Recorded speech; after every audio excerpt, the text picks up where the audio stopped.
Welcome back to another episode of the Jackie Serviss Show. I am sitting down with not just a dear friend, but honestly a brother today.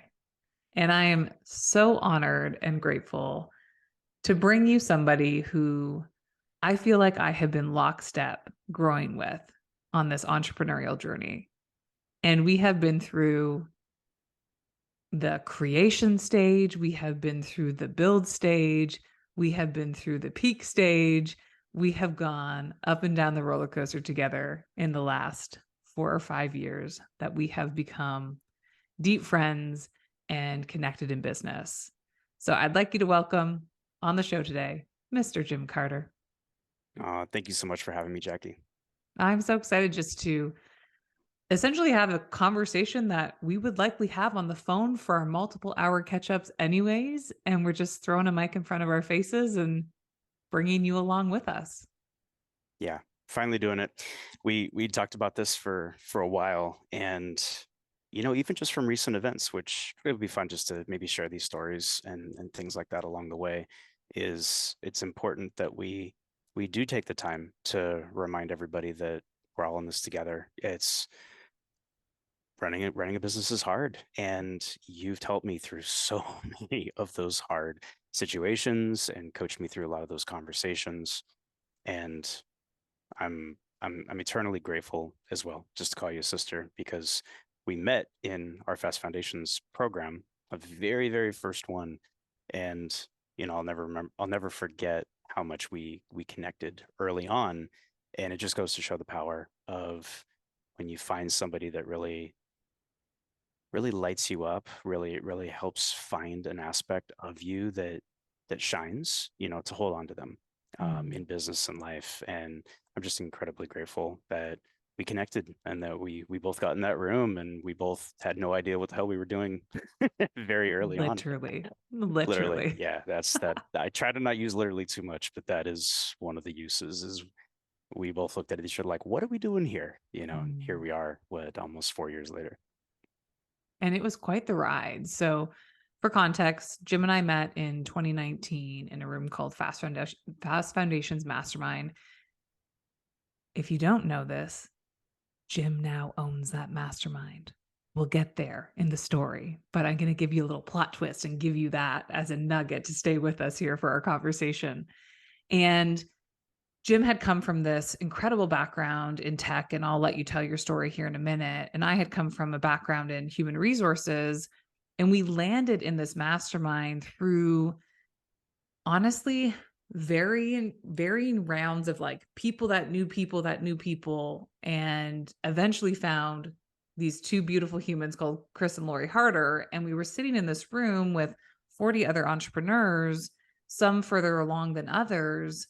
And I remember looking at Jim because there was a challenge, and it was in our first, I guess, weekend we were together. And we had been challenged to hop on Instagram and go live and tell people on Instagram, our communities on Instagram, what we were doing. And Jim and I looked at each other and both said, "Oh, heck no." Like our internal compasses both went at 100 miles a minute. We were so nervous. We were very uncomfortable, which is exactly why you get in mastermind rooms. And from that moment on, everybody else was hopping on lives like it was no big deal. And Jim and I are cracking up over how nervous we were to press live now on Instagram and just share openly and authentically about what we were doing. And here we are 4 years later, after so many life experience, business experiences, and throwing mics in front of our face. And that is what we now do. Sharing is a part of entrepreneurship. It's a part of community. It is a part of how we stay connected and realize that we're not alone in this journey. And that's really what this podcast episode is going to be all about. It's uh it's humorous to think about, right? And in fact, I'm going live tomorrow to talk about a new thing I'm doing, and just had the idea this morning, and I was like, perfect. So I posted about it, scheduled about it, texted my list about it, emails going out in about 25 minutes as the schedule should hit. That's ironically funny that that's the conversation. And I think that it didn't take 4 years for us to get comfortable with that. But looking back, realizing how far one can come just Mhm. by doing the things that you know you need to do really tells a story of the difference between those who show up because they are ready to tackle something new that they didn't think they needed or they wanted to, versus those that don't actually do that messy action, try something, try something different, try something scary. I mean, I remember both of us, we sweaty pits, we were outside, we're just like, I see the button, like we're not idiots. Like the button to go live is there, but I don't want to hit it. I'm Yeah. just, I don't know why. What am I going to talk about? Why would I go live? Why would my 9 followers care what I'm going to say live? And when when we finally kind of sat with that and we realized how hilarious it was that we were terrified to do that, I think that's really what bonded us so much closer, because now we can look back on that and we can attribute being scared and doing it anyways to a lot of the things that have brought us a lot of joy. It's brought us a lot of success, and it's brought us a lot of wonderful people to join us along the way. Absolutely. Absolutely. Well, Jim, take us back as far as you want to go, but I'd love to hear a little bit more about your story and for others to kind of tap into who you are, your background, your genius, and where you are today. And as we go, I'm sure we'll pick apart little pieces that we've been on the kind of path together, but just share your story. I'll jump around a little bit, but these days I like to say I'm a recovering software engineer because I spent about the last 2 decades of my life building empires through software. That's been my ethos. And it started when I was probably finishing elementary school. My parents got our first home computer. This was early 90s. And I had this like this attraction to what that computer could produce. Like what the unknown inside Mm. of it, the abilities that were yet to be discovered, yet to be created. And my dad had gotten a DOS programming for dummies book. Do you remember the dummies books, like the dummies, the idiot Yeah, series, the all that stuff? It yellow was and great. black covers. Absolutely. Yeah, it Hmm. was a great marketing tactic. It totally worked. My dad got it and he felt like a dummy because he couldn't figure out how to actually code in DOS, even though he really wanted to. And he gave it to me, and I ended up reading most of it and picked it up and started doing it and showed him how to do it. And he was like, "Oh," it was like that was the first sign that, everybody called me Jimmy, young. So he's like, "Jimmy's got this. Like we're gonna have to figure out how to keep up with the computer for him." And that was the first very early sign that I had this attraction about, like, maybe I could be part of this. Maybe I can actually create along the way. And fast forward a bit, and I started writing programs and I started using it more. And my scoutmaster at the time, I'm an Eagle Scout. So for the Scouts is kind of the global depiction of what that program is, but at least here in the States, it's called the Boy Scouts of America. I ended up achieving the rank of Eagle, which I'm really proud of, which means I dedicated my entire youth life to this program from first grade all the way through high school. And at the time, my scoutmaster, he had a computer repair shop and he had all these extra spare parts. And my dad was talking to him about how he had got a computer and he was, his son was really interested in it. He's like, "Oh, I'll just drop some stuff off and he could put some stuff together and start creating." And I just took that as like this. I feel like that was one of my very first unfair advantages that I decided to actually act on. That was when I saw this opportunity and I decided to make something out of it. Now, let's rewind, right? In the mid to almost late 90s, nobody's just hopping on Google with, a fiber optic connection, and nobody's on their phone to be able to say, "How do I plug this thing into my computer?" At the time when you were building a computer, you had to have all the parts, put everything together. You were moving jumpers on a motherboard. If you got it wrong, the board could explode. Like, it took time to figure this stuff out. And I had all the time in the day. So I took this as my challenge to actually understand it at its root. And I just got better and better at it by continuing and trying. And that served me really well, where it was like a solid competency, but also a willingness just to give it a shot. And at the time I went into it feeling like I had nothing to lose because they were all extra parts. And that was like the second piece that really served me well, which is showing up like you've got nothing to lose. Still okay to be scared, but like to just try. And those are some of the things that really kind of jump started me when I got then into high school and I had the best computer on the block. I had friends coming over to check out what I had built because nobody could afford just to buy something like that. I grew up in a very average middle class home. We didn't have extra money, so things like this went a long way. And then right out of high school, I sort of got into this, okay, it's my turn to create. And that's when I started my first business, floated between different gigs and jobs, and went to an art school, ended up contracting for my instructors because I finished my projects a little too early. And they're like, you have extra time because I have clients and I'm looking to actually do these things. And it just kind of turned into the snowball of finding opportunity and going for it from there. And fast forward a bit, and I spent a lot of my professional career just really trying, really opening myself up to seeing what's possible. And that's afforded me the privilege to be able to work with everything from Fortune 15 companies to creating my own startups to relocating my family up to the Bay Area, which is software engineering mecca, for for a tech guy like myself. Mhm. And also just growing and scaling teams and companies and trying and failing and learning. And it got us into the room together, and it got me the opportunity to be known for what I love, which is finding ways to use technology creatively to add more value to your life. And here I am today, as just the next big iteration of what I love to do and trying to remember some of those principles to get me a little bit further. Mm. There's so many principles there that you just talked about that are so relevant to all phases of life, right? You talked about just even the willingness to try, right? Willingness when I'm thinking about talent specifically, if I'm hiring for, let's say, a leader in a role, willingness is one of the core competencies and core characteristics I look for in a human to know if they're going to be successful or not.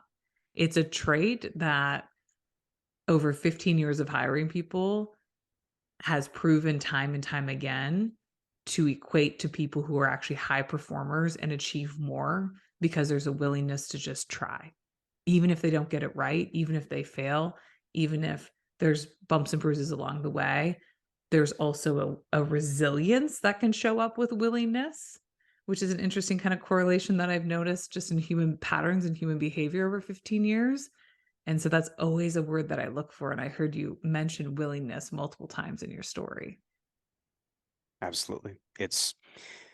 Life's too short for Mhm. status quo and complacency in my book. So I like to try. I like to do something different. I have two daughters, just like you. Mine are a little bit separate in ages, which is okay. So I get to see how they grow in different stages. But even some of the recent changes that I've been through with businesses and everything that I'm doing right now, they're old enough, they're now 12 and 10 and a half, that they see me showing up and trying. And that's the most important part, right? Is being the proof to your kids if you want to do it for your kids. Don't just say you're doing it, but do it. And I was very honest with them about when business is good and they see that, they're like, Daddy, you're really happy. And I'm like, yeah, girls, we're making some money. Like life is good. But then also when business is rough, I'll go to them and I'll say, I want you to know that I've got a lot on my mind right now. We're fine. Our family's protected. Your house is good. Everything's fine. We have food. But just want you to know if I'm a little short, if I come across that way, I just want you to know I have a lot. And and they understand that it's not all rainbows. Mhm. There are going to be some dark days, but we still go to Disneyland. We still play volleyball in the front yard. We still color. We still, I still find time to do those important things because being a family man is number one for me. Everything Mhm. else just adds to it. But I'm willing to do it and I'm willing to fail along the way. And it wasn't always like that. I originally I showed up with a ton of ego, which I know is probably hard for you to hear from me, but you know me at this point. That's also not a surprise. But in the beginning, I thought it was about I had to act like I was making the most money, that I was doing the best, that people had to learn from me. And like, who was I? I hadn't proven myself yet. I hadn't I hadn't shown up. I hadn't tried enough. I hadn't put my dues in. And now I realize I couldn't have been more wrong the whole time. Life is learned, and Mhm. we have to try and see where we end up and just be resilient enough to decide what that next stage is. And again, that's why I'm so grateful for you, Jackie. You've helped me through a lot of those phases over the last 4 years. Mm.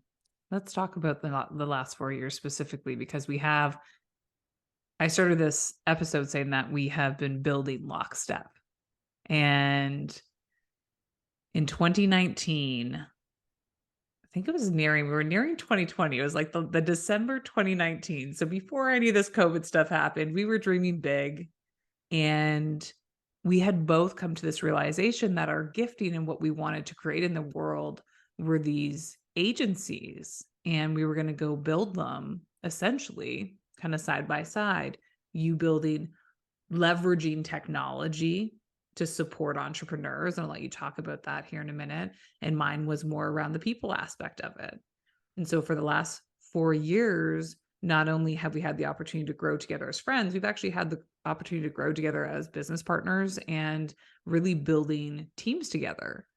So share a little bit about the last 4 years because I also gave a secret away that you now own the mastermind. So people are probably trying to pull together like, how did this all come about? And how are you sitting here today owning the mastermind that you were once a part of 4 years ago? So let's pull that string a little bit and talk about the last 4 years a bit more in depth. Yeah, for sure. I mean, the moral of that story is a lot can happen in a short period of time, Hmm. even when you don't think it's possible, right? But again, that willingness to show up and just give it a shot, right?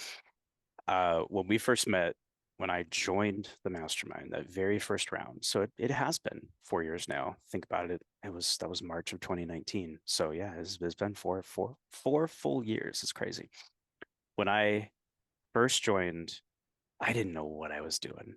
I had just stepped away from my objectively successful last startup, which I left in the Bay Area, and I was starting over again. I was thinking about what I wanted to do. I was kind of tired.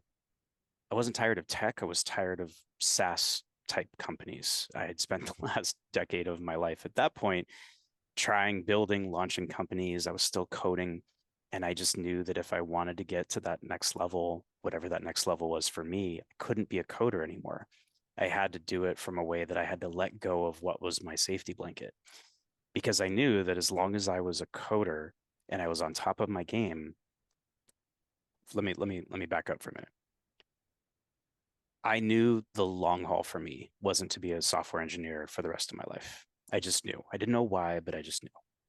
Therefore, I told myself the only way I know I can get to that next level, whatever that is I have to find a way to grow from it. If I just hold on to that, if I'm always profiled, self-profiling as I'm a software engineer, I can build your dreams, all this stuff. It's a one-to-one thing. I was trading my time for money. And I knew that the only way to get to that next level, it wasn't to keep hopping and get a contract, with Google and then Facebook and charge more and do that kind of stuff. Cause my girls were getting older. I wanted to have more time. I wanted to find ways that I could lead at a higher level. I had to find a way to be able to disconnect my direct time in exchange for revenue and growth and something that was scalable. And I hadn't figured that out. I hadn't figured that out yet. So I'd come to learn about Chris and Lori Harder and their whole family and what they had launched.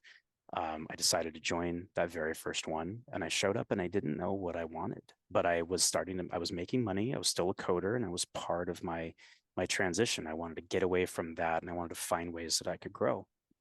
Well, one thing I'd never done personally outside of using different agencies and firms and things like that was hiring. So we initially had some things to talk about because you had so much experience with building teams and I was fascinated by it.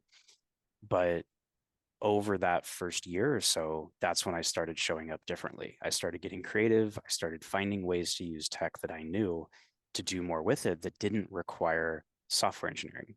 So that's where I'll kind of leave that chapter because once I gave myself the space to get creative and to be open to what's possible that didn't require my expertise in that one piece, that's when everything really changed for me.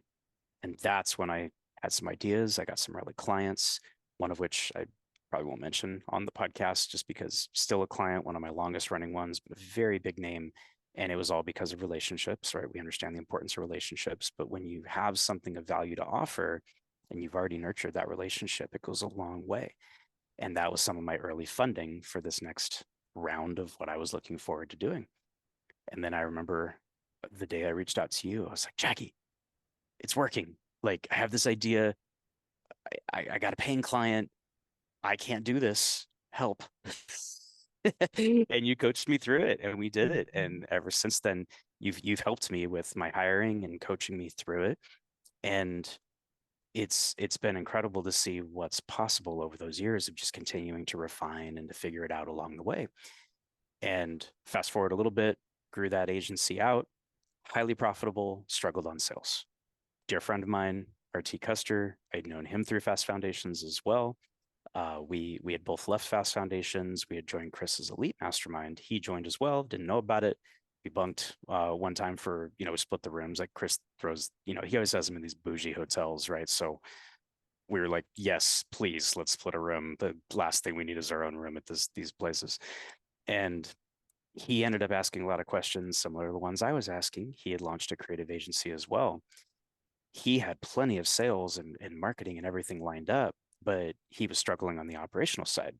If you have been paying attention to what I'm talking about, I'm a very operations driven person. So we found that where we overlaid our org charts and our expertise and everything, it actually made sense that we just merge our companies. So we combined my company, his company, became Carter and Custer, and we grew a fairly large team that you're very aware of.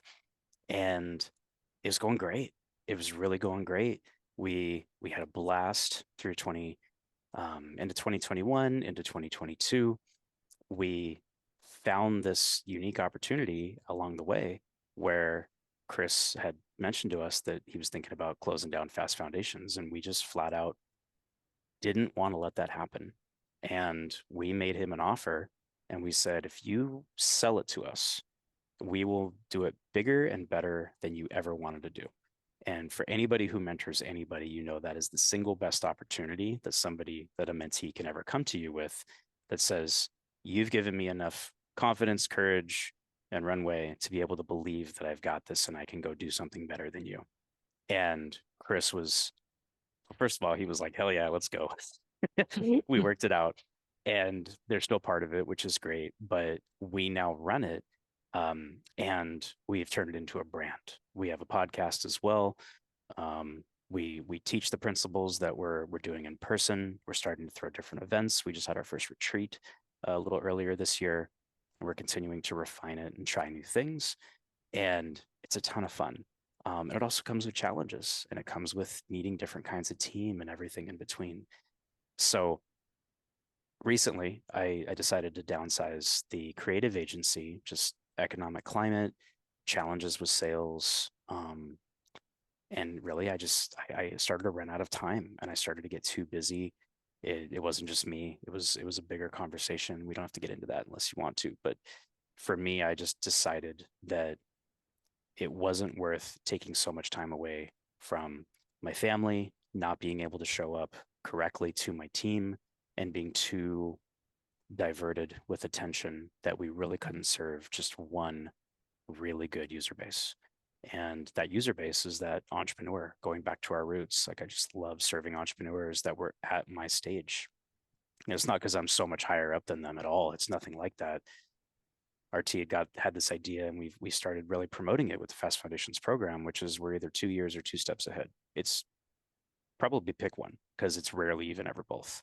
So if we can just help you get 2 steps or 2 years, save you some time, that's what we're here for. Is we just love paying that back. And Jackie, I'd like to think you're in that exact same boat, right? You help coach and teach people these people principles about the way to show up and to do this. Yes, YouTube University is out there. You can figure this out on your own. But this is why you hire coaches. This is why you get in rooms like this. And this is why you keep your friends very close, because you're going to need them at some point. And the relationships are the strongest things to get you through the good times and the hard times. Thank you for openly sharing. And if you're listening, yes, he did do all of that in the last 4 years. When we've been growing it together, it's felt like lifetimes, but when we actually sit here and just reflect on the timing, 4 years, created a business, merged with the business partner, scaled that to multiple million dollars. He bought a mastermind that frankly changed both of our lives and serves that community, built a team to run that, and then also downsized a company and is now into this next chapter. And that all happened within 4 years. And it comes from the stem of willingness to lean in, willingness to invest in yourself and get in these rooms, willingness to create friendships and maintain friendships. Because there's a lot of people, there was 40 of us in that initial room. And then that's kind of scaled and grown over the last, 4 or 5 years that Fast Foundations has been around. And it takes time to invest in relationships. It takes time to like build meaningful relationships of people who you're going to go and build these businesses with. And it's incredible. And I just want to acknowledge you for all that you have been through and done in the last 4 years. And I'm not sure how many opportunities you have to just sit with a mic in front of you and actually just explain out that way of all the things that have unfolded for you since 2019. Yeah, thank you for that. And I sit back sometimes and wonder, what was I thinking too? But the what it comes down to is if you're showing up every day and you're growing and you're standing in the joy that you're creating and you're doing what lights you up and it takes care of your quality of life, you feel that you're growing inside, you're you feel that you're growing externally as well, your network is growing. And then you take that as one sort of care package, like, put all that together and then compare it to the alternative. Why not? You know, I was talking to Val, for everybody listening. Valerie's my wife, 15 years this year, happily married, love of my life.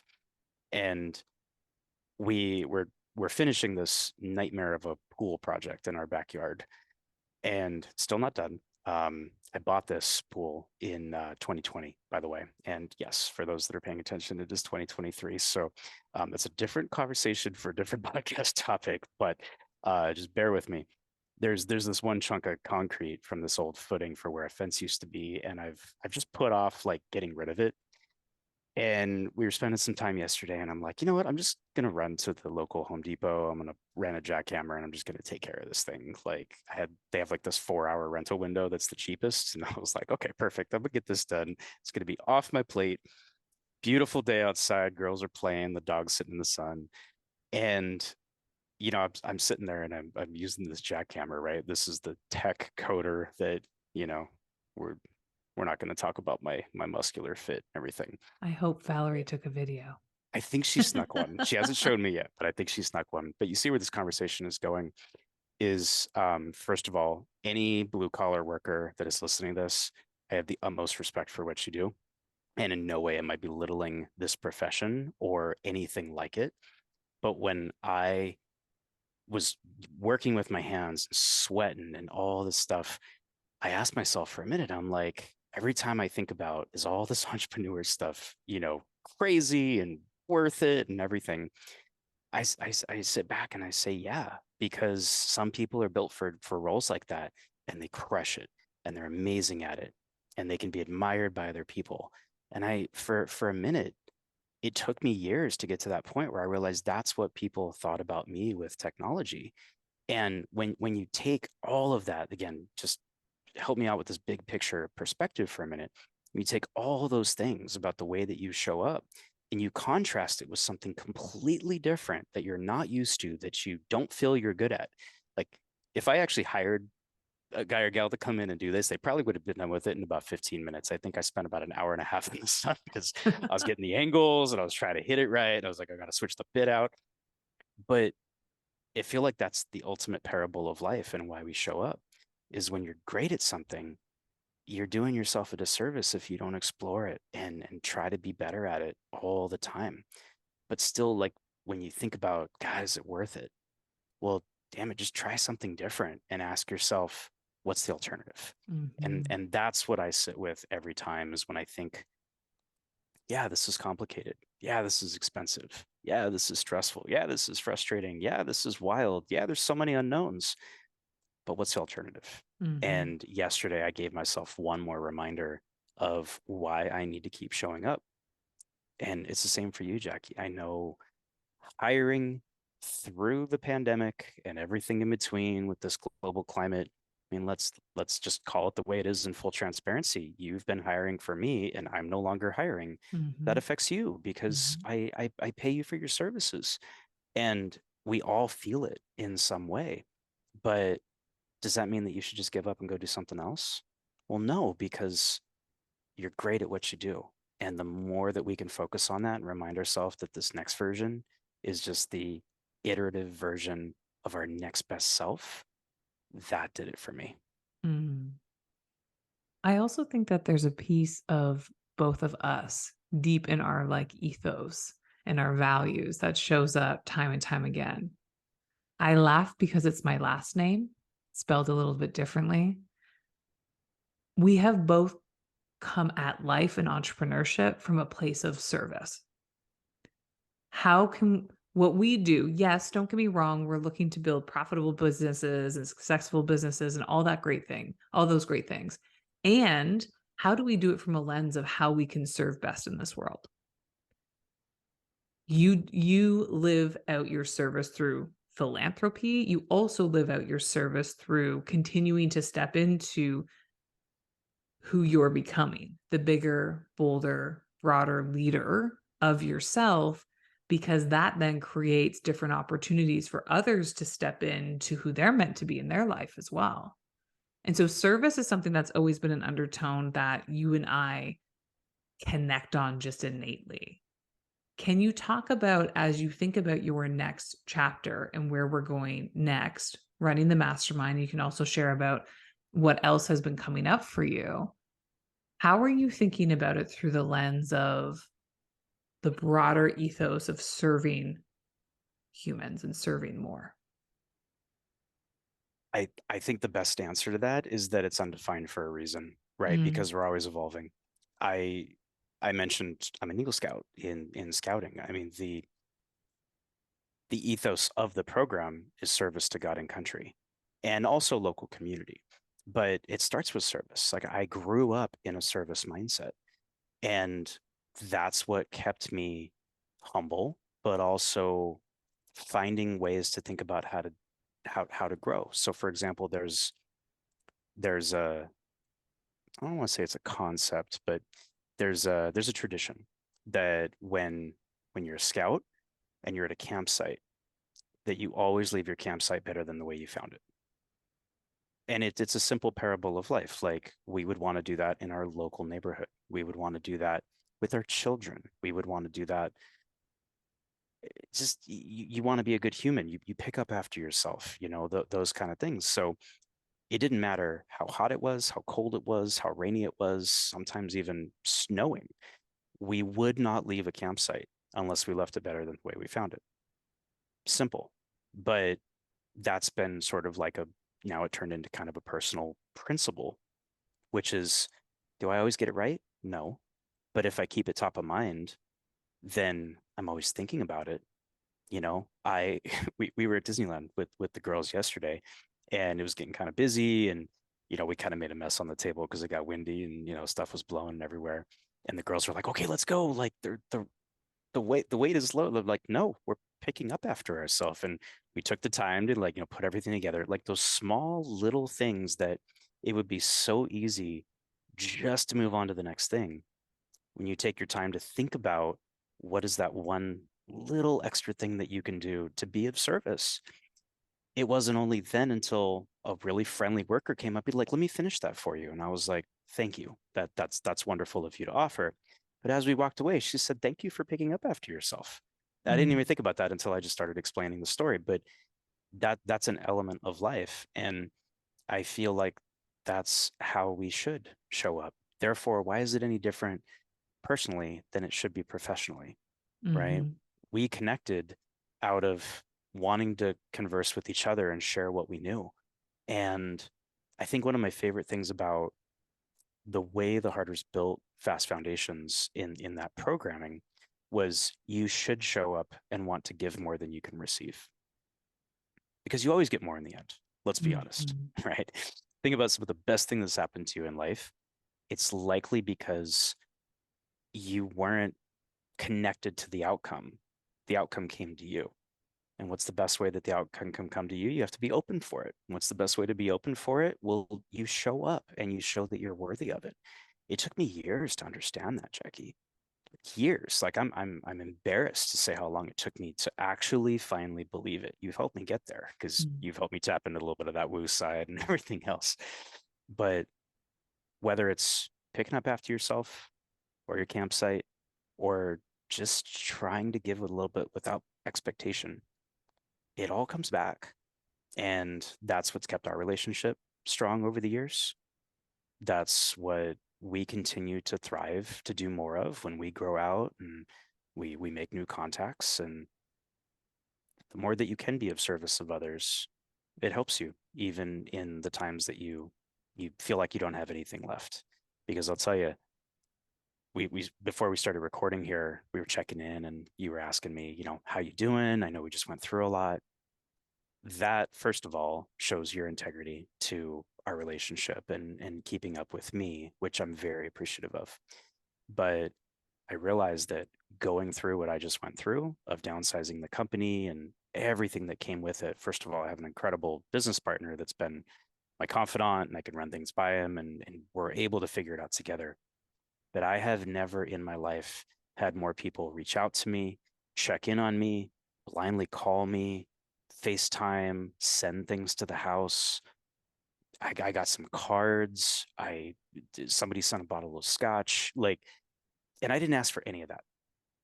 Am I saying I deserved it? That's irrelevant. My point is when you show up and you give without expectation and you build these bonds and you just when you think you don't need them, you need them the most. And Mm. it all comes from service. And that's Mhm. why we bonded so early, is because I knew you had that element to you and you knew that I had it in me. Mhm. And look where we are today. Mhm. Thank you for sharing that story and the how you see how service has played into your life and how you're instilling those same belief systems in your daughters, which we talk a lot about parenting because we're both raising daughters and we often land there in terms of how do we want to show up in the world so that we can be proof to them is exactly what you Right. said before. All right, I want to fast forward a little bit and talk about future forward. You've just moved through a massive transition. And now, as we create space to open up the next chapter for Jim Carter, what are you diving into? What are what are your passions today, and how do you want to serve in the world in a greater way? Well, the interesting change to my day to day after everything that I just mentioned I went through is it's actually given me a lot more time to get back into that creative mindset. Now, if you remember, we just talked about how I knew the next level for me meant that I couldn't be a programmer anymore. I needed to disconnect from that piece. Now I'm far past my prime as a coder because I don't code anymore. The only time I kind of experiment with it is when a nonprofit reaches out and I just want to have some fun and kind of help out with them. But with the household name and the greater accessibility of artificial intelligence and mixed reality type of media, I've been an advocate of this for a long time, and I realize that now more than ever, I'm taking it as my duty to actually take what I know and to continue to push that forward. So, in fact, I've never been more interested in getting back to coding than now with what you can do with AI, which is fascinating because it's one of the biggest, if not maybe even bigger opportunities for humanity than, let's even just say, the personal computer, just because of what this is going to do and is already doing for businesses and for personal life. You don't have to use ChatGPT and all these different ones, Bing and all of the other ones, just for business, they do really awesome things for your personal life too. In fact, I'm already teaching my kids how to use AI because I tell them you're going to use this in your life, probably within the next couple of years. In the same way that I was gifted that unfair advantage at my age, I want them to be gifted that unfair advantage in a way that their dad can offer that to them. So the biggest passionate next thing for me right now is just teaching the untold opportunities of artificial intelligence, mixed reality type media, and making it not scary. I Mm. understand it at a very deep root, but it takes a very technical mindset to really wrap your head around it. But go zoom back to mastermind days when it was like, what's your superpower? I came to find after repetition, and people just telling me that this is what my superpower is I have this insane ability to be able to take an incredibly technical topic or a big picture and just break it down into something that's bite-sized, digestible, and can be explained very non-technical. So again, I'm doing myself and everybody else a disservice if I don't really explore that and try to pour into that. And that's exciting for me. And the way that I'm making it real is by sharing what I'm doing with people so they see real examples.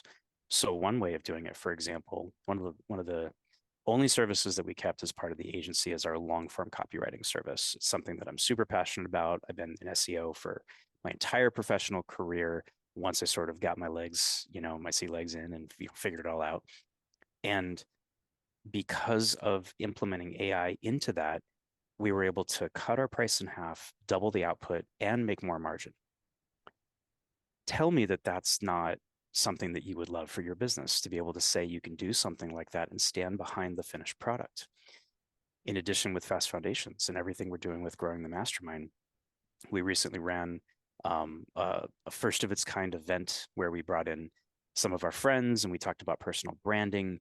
And for that whole event, we used GPT and AI to create the right way of presenting all the information, the marketing information.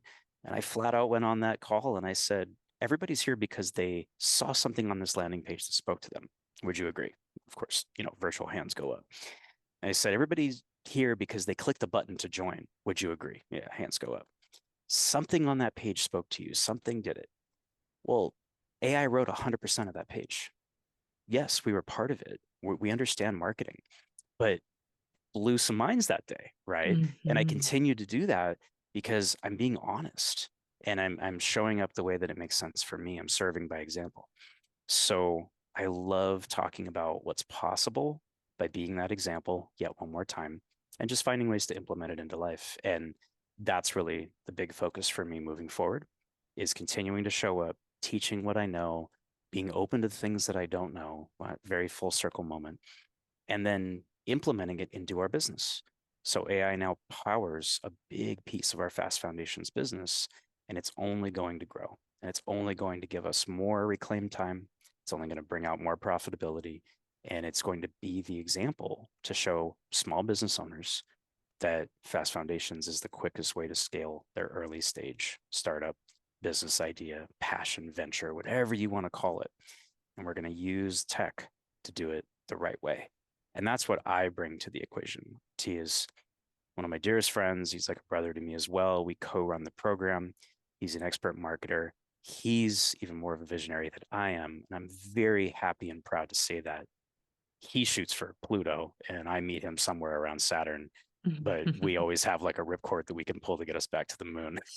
So I love leading with him. And my favorite is I've reclaimed so much time by the choices that I've made to be able to spend more time with my family, to be able to get creative again, and to show up and create content and push this kind of stuff out to be able to serve entrepreneurs. Mm.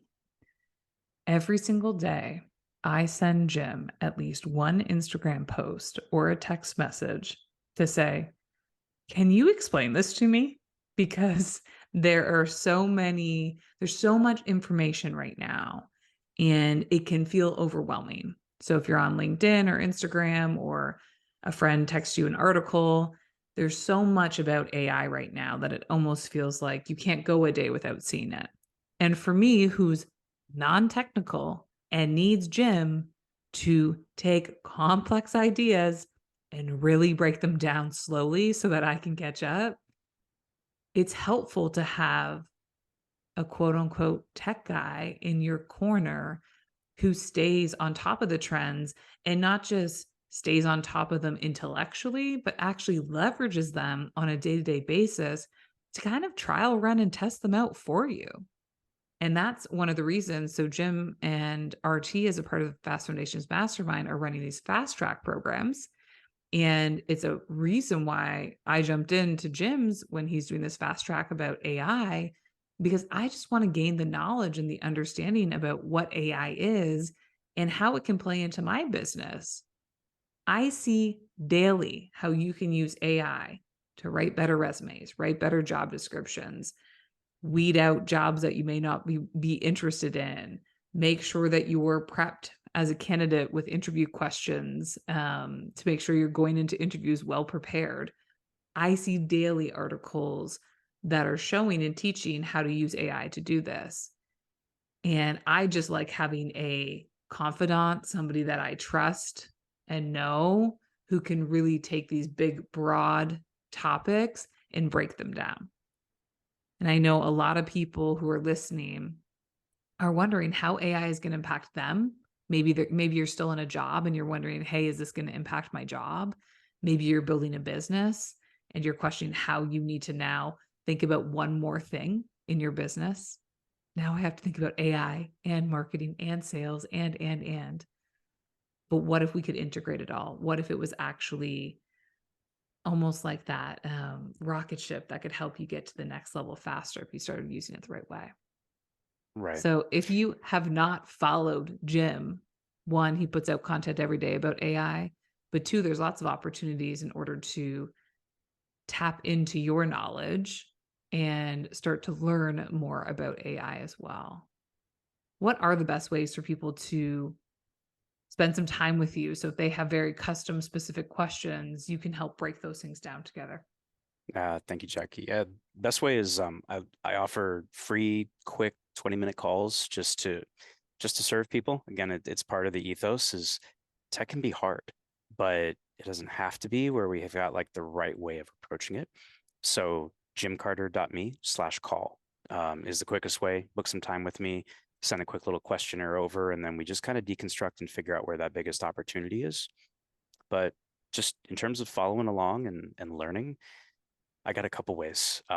First of all, if you're just interested in learning about AI, the basics, and what it's like to maybe build a business with it or to refine yours, our most popular YouTube video, which this is also, I'm a big fan of data. Data doesn't lie. And it's our most popular video for the entire Fast Foundations podcast and channel is I teach the principles of ChatGPT and AI. We gave it at one of our main stage sessions at the last round. So if you go to fastfoundations.com/chatgpt, that was ChatGPT. So fastfoundations.com/chatgpt. That video is right there. Throw in your email. I've got a little robot that'll reply and it'll send you the whole deck that you can just copy and paste all the prompts and you can use it. You can just experiment, follow along. We wanted to make that a really interactive way of teaching what it's like, not just to get in the room for Fast Foundations, because you need to get in rooms like that, but it's also a great way to truly understand the technology. Other than that, just reach out on social. My socials on everything are at Cause Hacker.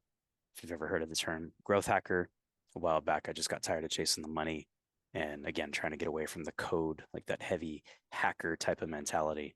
So I switched it up and I hack for a cause. So I'm at Cause Mm, Hacker on all the socials. Instagram is usually where you can catch me the quickest. I love that.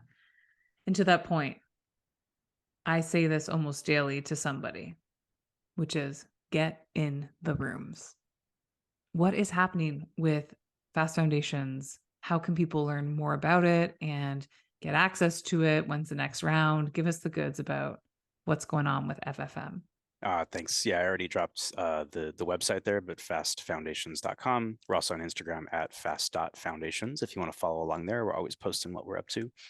We're always open for applications. It's completely free to apply. We have a little form that you walk through, and it gets you centered to really think about, is it the right one for you?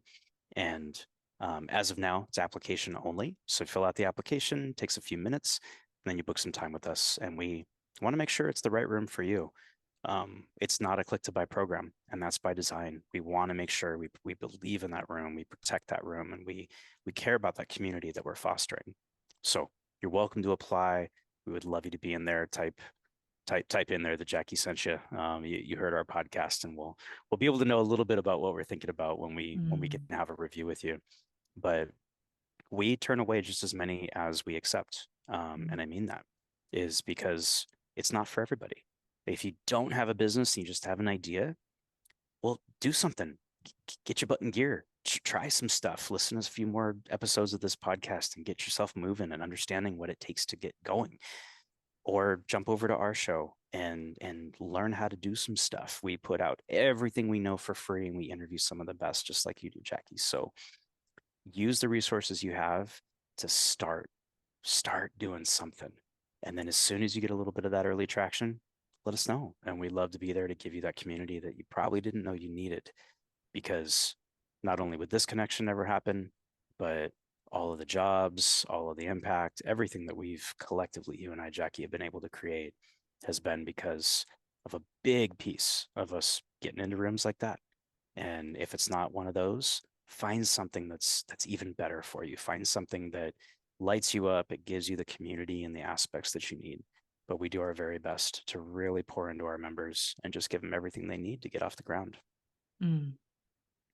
I love it. It was a room that changed my life. I'm still very much involved. I love going back to all of the live in-person sessions and seeing who's still in the room and supporting fellow speakers and just being in the energy of that room. So if you want more information, obviously you can always reach out to me as well from a personal experience standpoint. I am happy to share more. Jim, we could talk for hours, and there's going to need to be probably a 2.0, 3.0, 4.0 episode here on our show. If you've listened to something and something was really resonant to you today and you want more, let us know. We would love to continue to serve you, the listener, at the highest level. And so if there is something that you want to know more about, please hit us up. And I can guarantee you, I'm going to be asking Jim to come back after we go through this fast track AI program together to do a debrief on what Jim taught, but also what I interpreted and took away from how AI is going to impact us as we move forward. Jim Carter, I love you. Thank you for being here. You are a brother, a dear friend, and I'm excited to see what the next 4 years are going to bring. Love and appreciate you too, Jackie. Thank you. I can't wait. All right, guys, we'll see you again on the Jackie Serviss Show.